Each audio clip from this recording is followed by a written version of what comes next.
I was also impressed with Cale Berzina, the freshman, the true freshman that he was injured, did not play against North Dakota, but really played well. I thought played exceptionally well, especially for a freshman. And on top of that, he was a guy wearing the green dot, so he was receiving the plays from John Heacock, and that's a pretty important position for any defense, much less to have a freshman doing it. I thought he played very well, and I can see where the coaches have been raving that he's as good of any freshman linebacker that we've ever had.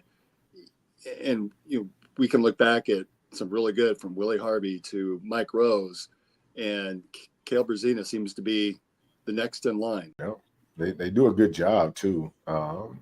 Just on the basic technique stuff, man, you can tell the guy was smart, and the middle linebackers are essentially the quarterbacks of the defense. So they're in charge of communication and making sure guys are lined up and getting people in the right place. And you got Frailer on the back end, or is it Frailer? But we got Bo on the back end, handling the DBs, and they're such a veteran group. So this is probably the perfect situation for him to come into. Veteran D lineman up front, veteran secondary there. So it's probably the perfect storm for him to kind of walk into. So if he is wrong, he's got backup, right? Somebody can kind of check him and help keep him in line. But I thought he did really well all over the field, made a bunch of tackles, and looked good. Hey, Marcus, at what point in that second half did you go, I think we got this? Maybe it wasn't necessarily the kick. I think that's the obvious. But was there a point in the second half where you thought, I think we can win this game for real?